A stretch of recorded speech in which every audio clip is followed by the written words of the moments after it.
Hello and welcome to this Million Tree Pledge new member interview. I'm really excited today to have Ellie Good, who's Head of Sustainability at Reuseabox. So Ellie, welcome. I'm going to start by asking the question that I ask everyone, which is why did Reuseabox take the plunge and decide to take the pledge? Hi Marcus. Thanks for having me today. So it's actually something that we thought about doing about 12 months ago. So we have something that we've called the 2 million tree challenge. And through this, we're hoping to plant and save 1 million trees. So we're saving trees through our reuse model. And then we also wanted to try and plant 1 million trees. That was the second part of it. And See. at the moment, we're also in the process of becoming a B Corp, hopefully, which is really exciting. And through that journey, I recently met Rebecca Kimber, who I think is one of the founding members of Yes, the Million Tree Pledge. he is So indeed. obviously, I kind of explained that a little bit, and she said, why don't you join the Million Tree Pledge? Because it was something that we were trying to implement anyway. So it kind of made sense really, and I think it's really nice just to collaborate with other businesses, and it's really nice to see other kind of even really small businesses or small medium businesses that are taking on this challenge, because obviously when we first started talking about it, people were kind of like, really, like 1 million trees, like that's a big commitment. And Mm, I think sometimes I've seen something quite recently, some corporates kind of put things like, oh, we've planted 25,000 trees, and it kind of makes you think, is it really possible for for small to medium businesses to go and say, oh, we're going to plant 1 million trees? But I think the Million Tree Pledge, it's great because it's showing that it's possible and businesses are doing it, and it's it's great to kind of collaborate with other like-minded businesses as well. So I think it's really good. yeah, because we're over a year old now, and it's so nice sort of meeting all these businesses, and there's the added benefit of just a thriving community of like-minded people. It's interesting you say about large corporations just not planting their fair share. I won't name and shame any, but there's one in particular that when we first set up the pledge that had planted, they got 55,000 employees, and they were banging on about their million tree pledge. And we worked out, I think our smallest pledger that's doing 1 million, I think, has 3 employees. It just goes to show. Wow.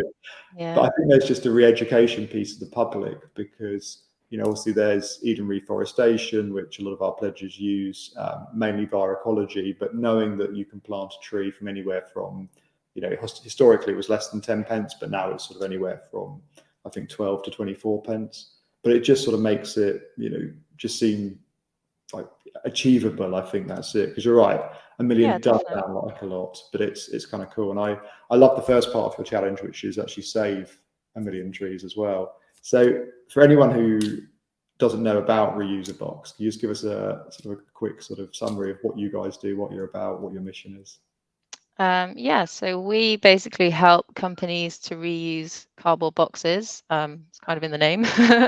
um, yeah, we're kind of on a mission to show companies that cardboard boxes aren't single-use items, because I think a lot of people just tend to think, oh, cardboard's great for the environment. Let's use cardboard because we can recycle it, and it is. It's very easy to recycle. It's probably one of the most recycled materials, Mm, but it still comes with an environmental footprint.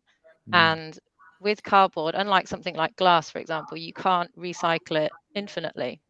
mm. Um, so what tends to happen is when it gets recycled, a portion of new pulp is added to the mix, which means you're So, still in effect cutting down more trees to turn a box into another box. You're still using energy. Recycling uses a vast amount of water, produces carbon. Um, so yeah, we're trying to. It's kind of based on circular economy principles. We're trying mm, to educate companies that if you just reuse this box just once, you save this many trees, this much water, energy, carbon, and it's amazing the savings that we can do just through reusing a box once. so um, So how does it work with the company? So when they send a box out to a consumer, is it for returns or how does it work exactly? So generally, we collect used cardboard boxes from any usually large company who's producing them in bulk. So these are often large manufacturers or any large organization, and they often come off the production line. Maybe raw materials are emptied and they would just be stacked on a pallet, and we just come and collect them. And traditionally, those boxes would be recycled. Um, but obviously, instead, we're collecting them and we're just redistributing them to other companies to be reused. Oh, that's really cool. And what sort of companies do you work with? I'd love to hear a bit more about So that. yeah, it's a huge range really. So it's any company that uses a cardboard box, if you think about it. Mm, So yeah. um, lots of e-commerce companies. I mean, the suppliers tend to be large producers, so big Mm, blue chip manufacturers. But our kind of companies that reuse them are really, it's a real range from your small business owner up to medium. Even some larger companies are getting involved now, which is really nice to see, because mm, it shows that even large companies are willing to reuse cardboard boxes, and they're not so bothered about the aesthetics of the box. It's, at the end of the day, the box can do the job, and mm. it doesn't have to look all fancy. It doesn't have to be printed. No. Some of our boxes have some tape on them. They might have a bit of print on them, but at the end of the day, it protects the product, and that's what their customer is interested in. Um, Mm. a lot of boxes are just used within the supply chain, and the customer never actually sees them anyway. So, you don't, it doesn't really matter what they look like.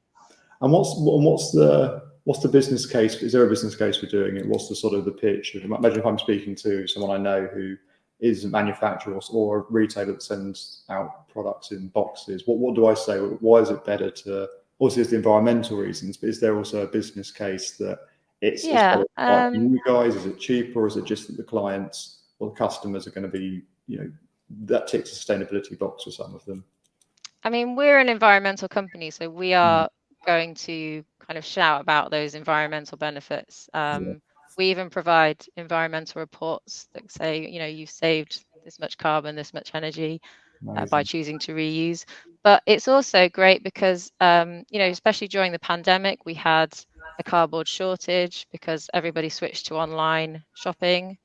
Um, Cardboard prices have skyrocketed within the last Mm, couple of years. And the supply chain has kind of, obviously that's been affected by lots of things such as COVID and all sorts of things. But with used boxes, obviously we don't have to make a used box. So, we have long-term supply contracts with our suppliers. mm, We keep them in stock. We've kind of planned ahead with our customers, and they say, we can literally dispatch the same day. So it really, we're not affected by any kind of supply chain problems which affect the manufacturing industry. So, yeah, I'd say saves you lots of time, great for the environment, and often it is a lot cheaper as well. You can save money. that's Um, really, that's a yeah, really so compelling case. So what's the founder? Do you know the founder's story behind, like, what was the moment where the founders of Reuseabox said, "Oh, we need to start doing um, this"? the founder of Reuseabox, did you say? Sorry. Yeah. Yeah, so the founder is my brother, actually. Oh, that's cool. Yeah. So he pretty much just left school, Jack, Mm, and just wanted to kind of get into business. He just kind of thought about buying and selling, and ended up buying and selling cardboard boxes, really. We were actually called Direct Cardboard Boxes to begin with. mhm, Um, and then I was originally a teacher. I left teaching around 2016, and I was on supply for a bit actually. And I said to my brother, do you need any help? And he was kind of just doing it on his own. I think mm. he started around 2013, Oh, and he said no, he was fine. But no, yeah. eventually we looked at it, and it was around the time David Attenborough was putting out a lot of, kind of Blue Planet, and everybody was kind Mm, of starting to hate plastic, and they were looking for more eco-friendly options. And I was kind of like, well, you're reusing cardboard. This is really great for the environment. There's this kind of reuse model happening here. why don't we look into this? And we knew, I mean, it's pretty obvious that if you reuse something, it's better than buying something that's new. But we wanted to find out how much better for the environment Mm. it was. So we went to some environmental consultants, and we also went to an academic at Lincoln University, and we commissioned, or we worked with them to kind of make the first, well, as far as we know, it's the first ever carbon footprint tool, and it compares the environmental benefits of reuse over recycling a cardboard box. Oh Um, wow! and Gosh. with that, so that's how we can tell our clients how much carbon, water, energy, trees they've saved by choosing to reuse instead of recycle. And it's really popular, especially with our suppliers, because they tend to be the bigger companies who obviously they have like sustainability targets to hit, waste Mm. reporting to do. So yeah, that was really fun to do. And then we looked at the rebrand into Reuseabox, which is obviously more on topic with what we do. Yeah. And it's just kind of grown from there, really. We've got a bigger team now. And yeah. Nice. And it's predominantly UK. Is it a UK only business, or you got? Yeah, we're UK and Ireland at the moment. Okay.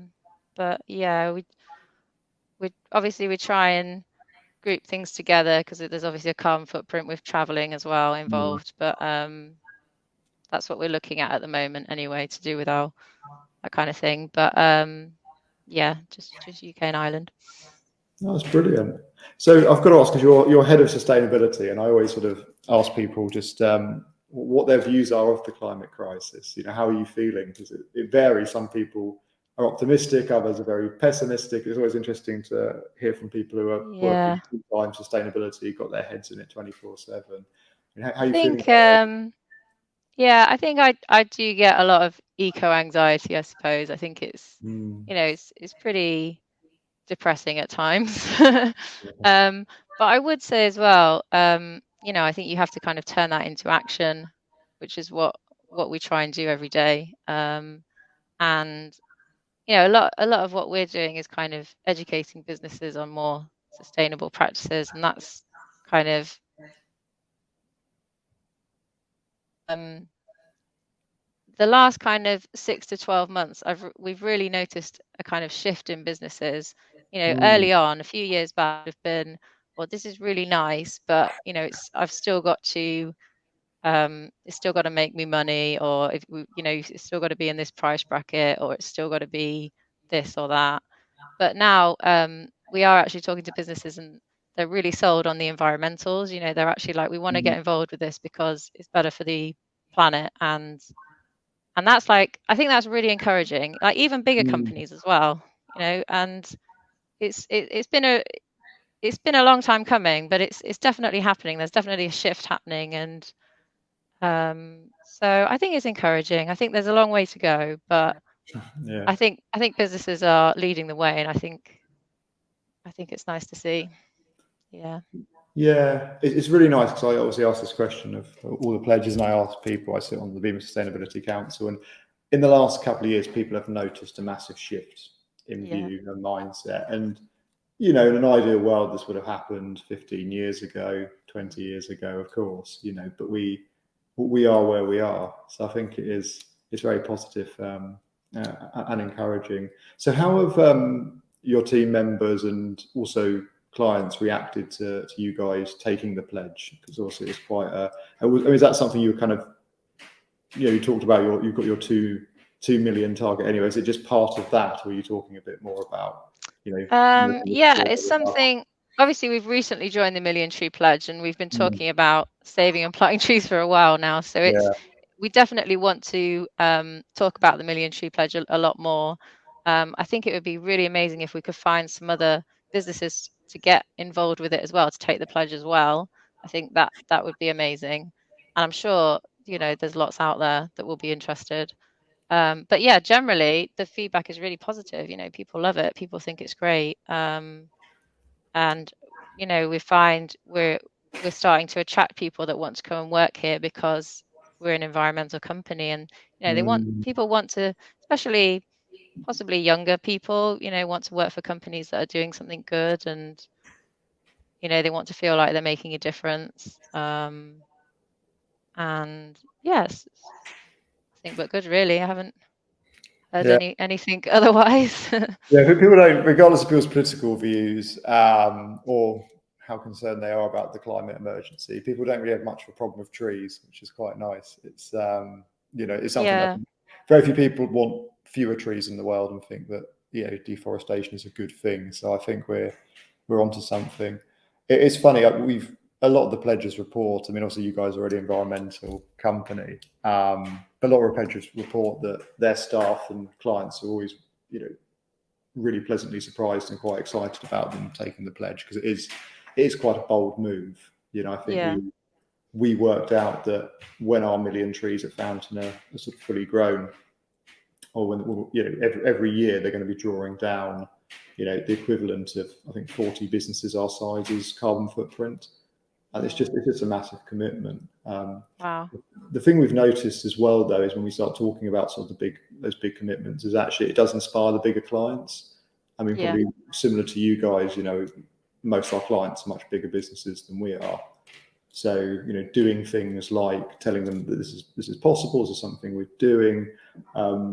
Sam from PropellerNet, they bought all of their clients a forest for Christmas as a Christmas gift. oh wow, It was a nice move. So it got them rolling. yeah, So that was on the ecology platform, but it just got the ball rolling. It's like, look, when we do pitches, we tend to plant 500 trees just to, I don't like using the word offset, but it kind of is that, just to overcompensate for any carbon that was burnt in the sort of making of the pitch deck, and the travelling to the client and doing the presentation, all of that, and just 500 trees is a massive overcompensation, but I think that's what we do. So it's looking at ways to spread the word like that, and it seems to be a nice gift. Actually, for Father's Day yesterday, I got 250 trees from my son, so that's nice. oh, that's nice. So yeah, well, I think it gets to the stage where it's sort of like it just shifts the mindset, whereas actually it's a nice thing to get people. It's sort of the tree planting side of things. Yeah, and I think as businesses as well, well, as a business, we feel like we kind of have a responsibility to almost give back to the earth a little bit. I know that sounds a little bit cliche, but at the end of the day, we're, as a packaging supplier, we are promoting the use of cardboard, which comes from trees, and so that's why initially we thought, we should really plant some trees because we are promoting that. And I just think it's it's something that is coming back in now. It's more fashionable, maybe, I don't know, but businesses kind of giving back a bit more to their communities, and I think it's really nice to see, and I think it's really important. And obviously these trees are more going to be for the future. It doesn't take away, especially with our business. I think what I'm trying to say is it's going to need so many. We can't solve the climate crisis just by doing one thing, can we? But it's at least kind of doing something for the future, I suppose, that's really positive, and it's definitely going to help. You can't deny that trees are possibly one of the easiest ways of tackling climate change. So yeah, it's yeah, definitely a short term and medium term solution. And I think, like, one of the things that I realised as we started the Million Tree Pledge, one of the insights I had, and it was off the back of research, is that we've lost half of the world's trees. We've lost yeah, 3 trillion trees, which is just astounding. Which made me think, when I sort of personally took the Million Tree Pledge and Fountain took it, I thought, well, those 2 million aren't going to be much in the grand scheme of things when you think of 3 trillion. But you are right. That was the second. That's what came with the idea of the second part of the pledge, is someone takes it and they just start making lots of noise, and then telling everyone in their network. Because we're a voluntary organisation. We haven't got money behind us. It's just relying on business people that have goodwill and want to tell a story and spread the word. And we've got 71 pledges at the minute, so we're starting to get to that critical mass. yeah, If each of those people are doing the things that we're talking about, whether it's like buying forests for their clients, getting their staff involved, making noise on social media, you know, it'll just keep, you know, the number of people taking it will just keep compounding. And I think you touched on something earlier on, which I think is absolutely Sorry. that's fine. This decade, I feel, is, you know, businesses are shifting more towards purpose over profit. Not over, but profit's still something that needs to happen. But being businesses of purpose, being good standing businesses in the community, which is actually, someone told me once, that's quite an old idea. It's a Victorian idea that, you know, if you are a business, you need to be a pillar of society and give back. You can't just be focused on greed and bottom line, which perhaps encapsulated some of the mindset, perhaps, you know, 20, 30 years ago or whatever.